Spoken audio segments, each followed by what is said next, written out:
Yang saya hormati Kepala Sekolah SMK Negeri 6 Kota Jawa saya, yaitu siswa-siswi kelas 10 multimedia, kelas 10 perhotelan dan 10 boga. Pertama-tama marilah kita panjatkan puji dan syukur atas yang di depan ini, bahwasanya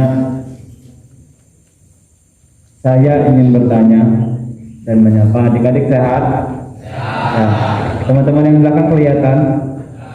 Alhamdulillah. Saya ingin bertanya bahwasanya saya baiknya tausiah kurang lebih 15 menit. Waalaikumsalam warahmatullahi wabarakatuh. Dengar sholawat SMK 6 dengar sholawat. Cakep. Ke SMK 6 dengar sholawat. Cakep. Dengar sholawat pengen nambah lagi. Cakep. Yang tak jauh salam saya dengan semangat, saya doakan bapaknya nikah lagi. Ya warzuqna fahma wasi'an bi rahmatika arhamar rahimin amin ya rabbal alamin. Satu kata untuk SMK Negeri 6 Ibu. Masya Allah, ini SMK rasa pesantren. Alhamdulillah.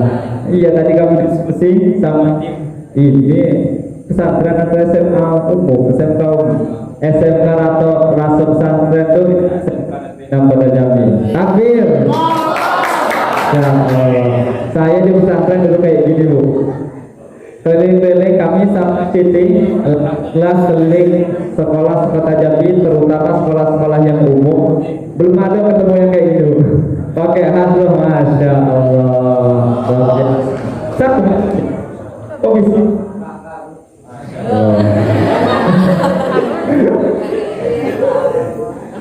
Ma'asyiral muslimin, kaum muslimin wal muslimat rahimakumullah, yang sama-sama kita muliakan, Bapak Ibu terutama yang teristimewa, Ibu Kepala Sekolah SMK Negeri 6 Kota Jambi dan seluruh jajaran yang hari ini hadir membersamai kita semua di sini, dan terutama teman-teman adik-adik SMK Negeri 6 yang senantiasa dirahmati Allah Subhanahu wa taala. Masih semangat?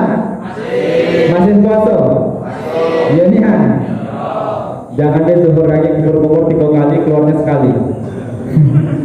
Jangan. Ma'asyiral muslimin rahimakumullah, singkat cerita tanpa memperpanjang mukadimah, bahwasanya Ramadan adalah bulan yang dimana Allah turunkan peristiwa, Allah turunkan perintah yang spesial. Ramadan adalah yang dimana Allah ini berikan perintah khusus, dan perintah khusus ini tentu ada tujuan, tentu ada maksudnya, tentu ada harapan yang Allah inginkan. Perintah itu adalah perintah di bulan Rajab, di bulan Sya'ban, Jumadil Awal, akhir gak ada perintah puasa. Ada perintahnya, cuma gak wajib. Tapi di bulan Ramadan ada perintah puasa, perintah yang spesial khusus di bulan Ramadan yang diperintahkan, diwajibkan untuk kita semua yang beriman. A'udzubillahi minasyaitonir rajim. Allah sampaikan berfirman, ya ayyuhalladzina amanu kutiba alaikumusiyam kama kutiba alal ladzina min qablikum la'allakum tattaqun. Wahai orang-orang beriman, saya sampaikan teman-teman, bro and sis, bahwasanya ini caption Allah. Tahu caption? Tahu. Caption Allah yang diteruskan, yang di-repost sama malaikat Jibril. Kemudian di-repost dapat ke Nabi Muhammad, Nabi Muhammad repost lagi sampai ke kita. Bahwasanya bunyinya, wahai orang-orang beriman, yang merasa beriman mestinya terpanggil dengan panggilan kasih sayangnya Allah. Ini panggilan kasih sayangnya Allah. Kalaulah Allah tidak sayang, kalaulah Allah tidak cinta kepada kita, tentu Allah tidak memanggil dengan kalimat ya ayyuhalladzina amanu. Tapi Allah manggil kita dengan ya ayyuhalladzina amanu. Kalau Allah nggak sayang kita, Allah nggak peduli-pedulinya dengan kita, cuek dengan kita, Allah cuma panggil ya ayyuhan nas. Selesai. Tapi Allah panggil kita ya ayyuhalladzina amanu, wahai orang-orang beriman. Dengar. Aku ingin menyampaikan loh. Istilah kalian tuh ya, istilah antum semua tuh, beb, sini beb. Beb pula ya. Istilahnya kita panggil kasih sayang, dengan panggilan kasih sayang, dengar sini. Ada sesuatu yang ingin saya sampaikan. Apa yang ingin disampaikan oleh Allah? Yang ingin disampaikan oleh Allah, ya ayyuhalladzina amanu kutiba alaikumusiyam, kalian wajibkan untuk berpuasa. Artinya puasa wajib. Alhamdulillah Ramadan kita jalankan, kita tunaikan sampai ke Ramadan ke-18 hari ini. 18 ya? Benar, nggak ada yang 27 depan lebaran. Sampai ke 18 ini kita alhamdulillah masih bisa merasakan nikmatnya beribadah puasa. Dan la'allakum tattaqun, di akhir ayat ini, di akhir captionnya Allah ini teman-teman, Allah katakan la'allakum tattaqun, yang dari puasa itu kami benar-benar mengharapkan kalian itu, antum semua itu, manusia itu menjadi pribadi yang memiliki predikat takwa di hadapan Allah Subhanahu wa taala. Pertanyaannya, takwa itu apa? Kalau kita berbicara tentang takwa, saya yakin teman-teman yang sholat Jumat ada. Gimana ya? Setiap sholat Jumat yang namanya khotib itu, yang tukang ceramah kalau sholat Jumat yang tahu ya, khotib namanya. Kalau khotib itu di awal khutbahnya selalu menyampaikan ya ayyuhalladzina amanu taqullaha haqqa tuqatih wa la tamutunna illa wa antum muslimun. Benar? Kalau tidak ngerti, yang ini lagi. Wahai kaum muslimin wal muslimat, hendaknya kita senantiasa meningkatkan ketakwaan kita kepada Allah Subhanahu wa taala dengan sebenar-benarnya takwa, dengan cara menjalankan segala perintah Allah dan meninggalkan segala larangan Allah. Ada yang kayak gitu? Ini khotib. Ini kalau tidak disampaikan sama khotib, maka sholat Jumatnya tidak sah. Begitu pentingnya nasihat, begitu pentingnya pengingat takwa ini, sehingga setiap pekannya Bapak Ibu rahimakumullah selalu diulang-ulang.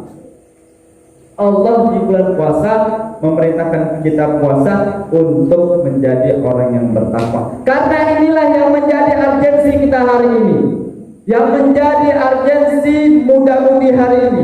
Betapa banyak kita temui muda-mudi hari ini tak lagi takut kepada Allah. Takwa itu apa Ustaz? Takwa itu kita takut kepada Allah. Sederhananya kalau kita berjalan di jalan yang penuh duri. Ini suaranya kedengaran nggak sih? Ya, dengar ya? Saya kayak rasanya suaranya jauh. Takwa itu adalah sederhananya kalau kita berjalan di muka bumi, kemudian di jalan itu penuh. Apa yang terjadi? Apa yang terjadi? Aku kejauhan enggak sih?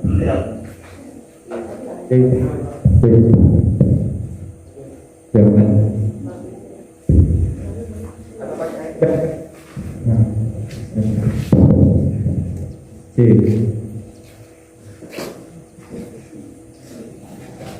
Takwa itu adalah ibarat kita berjalan di jalan yang dimana jalan itu banyak durinya. Apa yang terjadi? Tentu dalam perjalanan kita akan hati-hati. Kenapa hati-hati? Karena takut kecucuk duri. Itu juga jalan dalam kehidupan ini perlu takwa kepada Allah, takut kepada Allah. Urgensi kita hari ini takwa.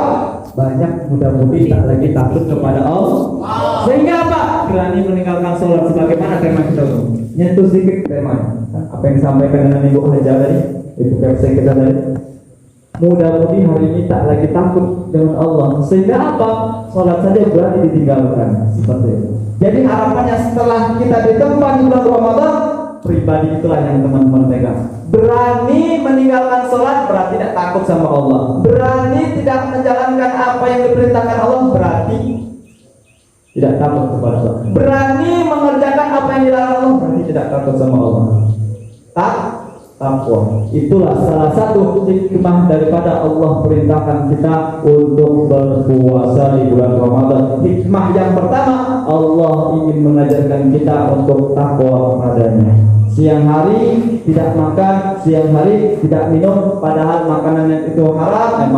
Padahal makanan itu halal, padahal minuman itu halal.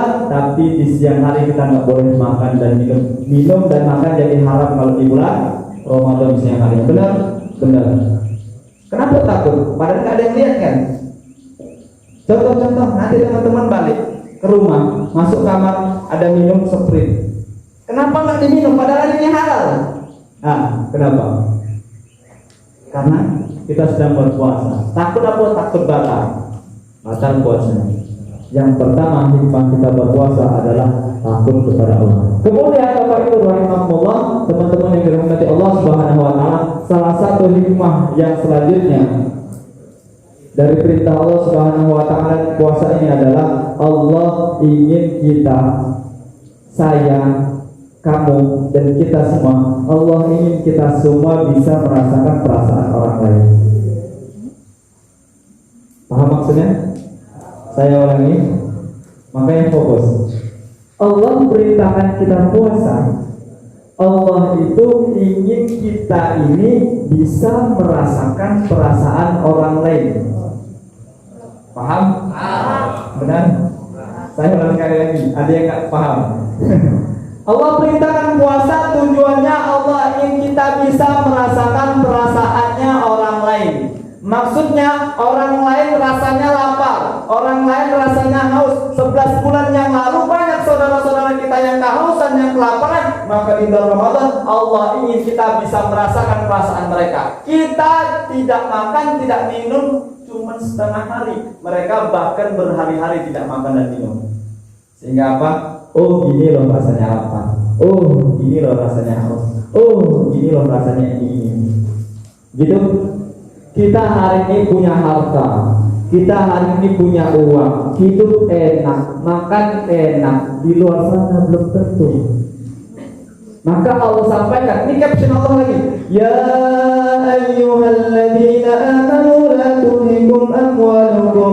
Wahai orang-orang beriman, lagi-lagi disapa kita dengan orang-orang beriman, janganlah harta bendamu, banyak harta, banyak duit, rumah mewah, mobil mewah, janganlah harta bendamu, auladukum, terutama ibu-ibu, ini pesan yang disampaikan Allah, jangan gara-gara anak kita lalai mengingat Allah. Banyak manusia, mohon maaf, banyak manusia dikarenakan anak sibuk cari duit, sibuk cari harta, sibuk kerja, anak mementingkan anak sehingga lalai untuk mengingat Allah. Benar kan? Di situ Allah sampaikan, ya ayyuhalladzina amanu la tulhikum amwalukum wa la auladukum an dzikrillah. Banyak orang gara-gara harta, gara-gara nikmat yang Allah berikan, gara-gara benda, gara-gara anak lalai untuk mengingat Allah. Punya uang banyak, punya harta banyak, kehidupan nikmat, tapi kita nggak pernah ingat kepada Allah. Bagaimana untuk mengingat Allah? Gunakan nikmat itu teman-teman. Banyak harta, banyak uang, gunakan nikmat itu untuk bisa merasakan perasaan orang lain. Oh, orang lain perasaannya ini, yuk kita ringankan tangan kita untuk menolong supaya mereka tidak seperti itu lagi. Mereka bajunya compang-camping, mereka bajunya koyak-koyak, mereka tidak makan, mereka tidak minum, itu banyak harta. Yuk ringankan tangan kita untuk berbagi. Ingat, sedekah tidak akan pernah membuat kita miskin. Belum ada sejarahnya sedekah membuat kita miskin. Wa anfiqu mimma razaqnakum, kata Allah. Belanjakanlah sebagian dari rezeki kalian, belanjakanlah sebagian dari harta kalian untuk kepentingan umat, untuk Allah cintai. Maksudnya apa? Yang dimaksud belanjakan itu adalah 1, bersedekah, 2, berinfak, 3, berwakaf.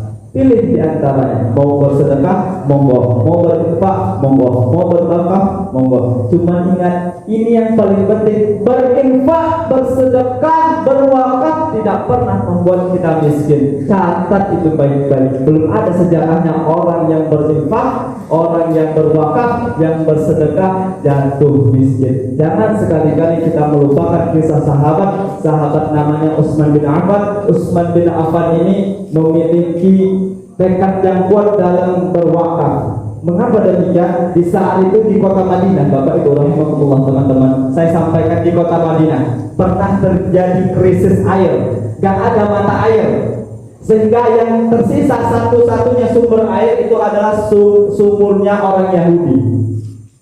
Namanya sumur Rumayyah.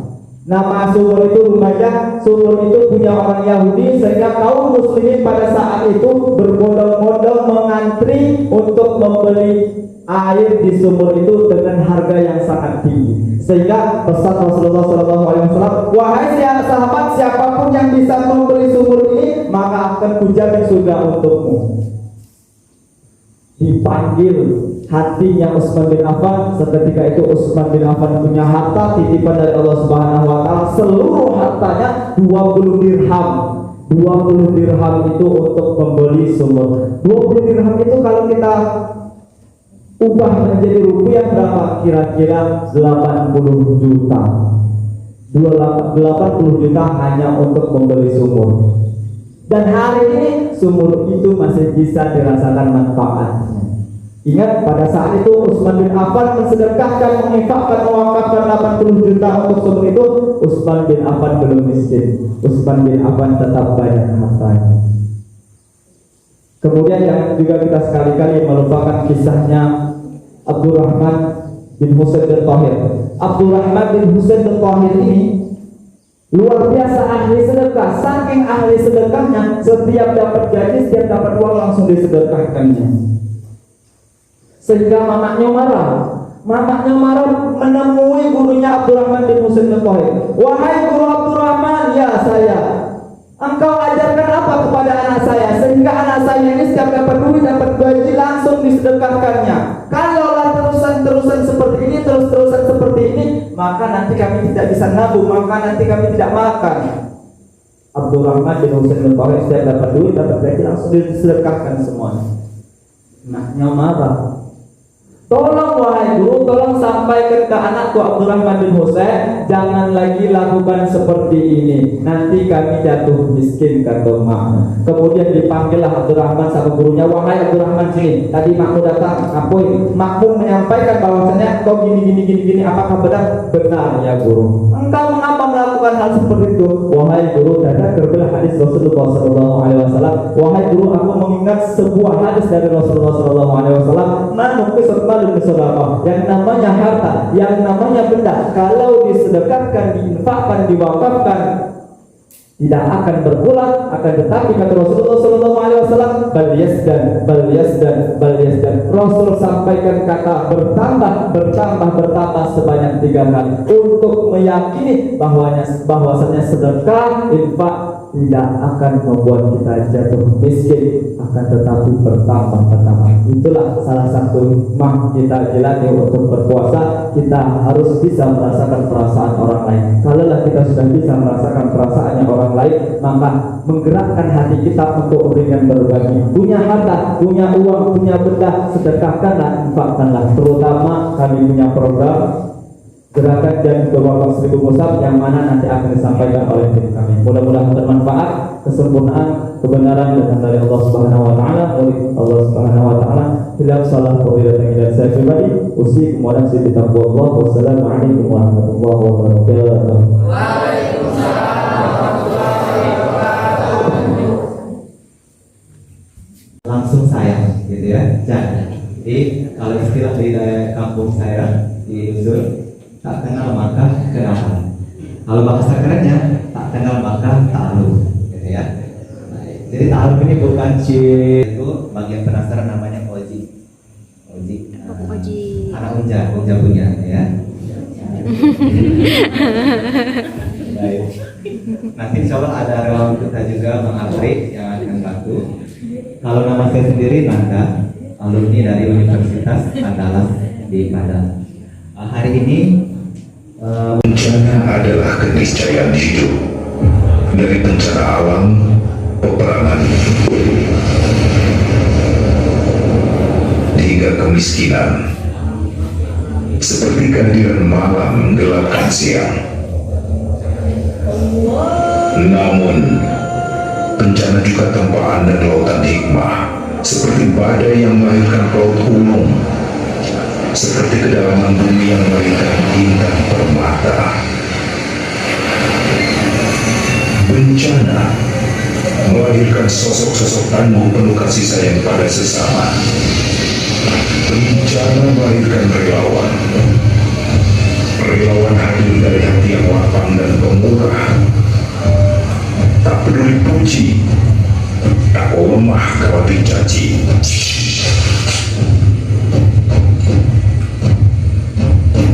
Mungkin tak tenar di bumi, tapi harum di sisi lain.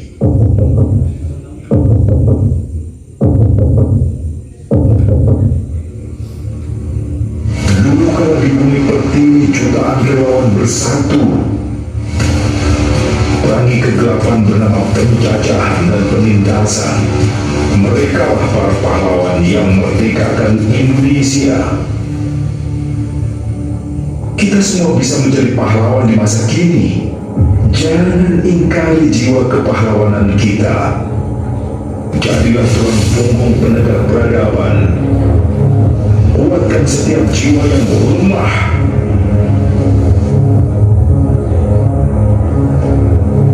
Sembuhkan hati yang lara, singkirkan ketakutan dan keputusasaan. Karena kitalah Indonesia, bangsa para relawan. Terus bergerak, jadikan kerelawanan gaya hidupmu. Gelegarkan negeri dengan semangat kebangkitan bangsa. Mari bergerak bersama masyarakat relawan Indonesia. Habis gelap, bangkitkan terang.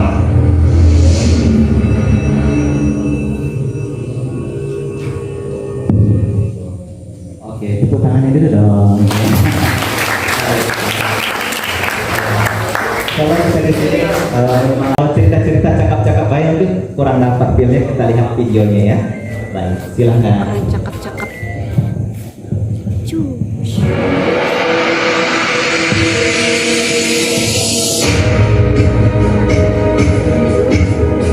Ini giat-giat yang kita lakukan di wilayah Jambi. Jadi alhamdulillah banyak sekali program-program kita, mulai dari pangan, bantuan mushaf, sumur, masjid, infrastruktur lainnya, bahkan sampai bantuan kursi roda pun untuk mendukung program dari pemerintah kita wujudkan insya Allah semampu kita. Hadiah Ramadan kepada lansia, anak-anak yatim, dan insya Allah itu adalah kebermanfaatan untuk umat. Jadi nanti tolong disampaikan, diluaskan syiarnya bahwa insya Allah ada aksi cepat tanggap Jambi yang berfungsi sebagai jembatan. Kami hanya jembatan yang tidak ada apa-apanya tanpa dukungan masyarakat, termasuk adik-adik semua dan bapak ibu guru semua. Alhamdulillah, ini semua adalah profil-profil yang kita lakukan di wilayah Jambi, mulai dari kota sampai ke pelosok Jambi insya Allah. Ini semua relawan, adik-adik semua, bahkan ada yang masih usia sekolah. Nah itu Abang Ozi ya, abang operator kita hari ini ya. Baik. Alhamdulillah Bapak dan Ibu semua, tiap pekan juga kita rutin membagikan ratusan paket makanan siap santap kepada seluruh panti yang ada di kota Jambi dan sekitaran kota Jambi insya Allah. Nah, kali ini adalah food truck. Jadi food truck ada food bus yang sekali catering itu ke lokasi bencana bisa ribuan paket makanan siap saji insya Allah. Kita juga dukung dai, karena dai adalah cahaya umat insya Allah ya. Oke, operasi gizi juga insya Allah. Dan ini semua terlaksana berkat dukungan dari masyarakat Jambi juga tentunya insya Allah. Hitanan massal, bagi kita mungkin hitan biasa, hitan di rumah masing-masing, di rumah sakit bisa gitu kan.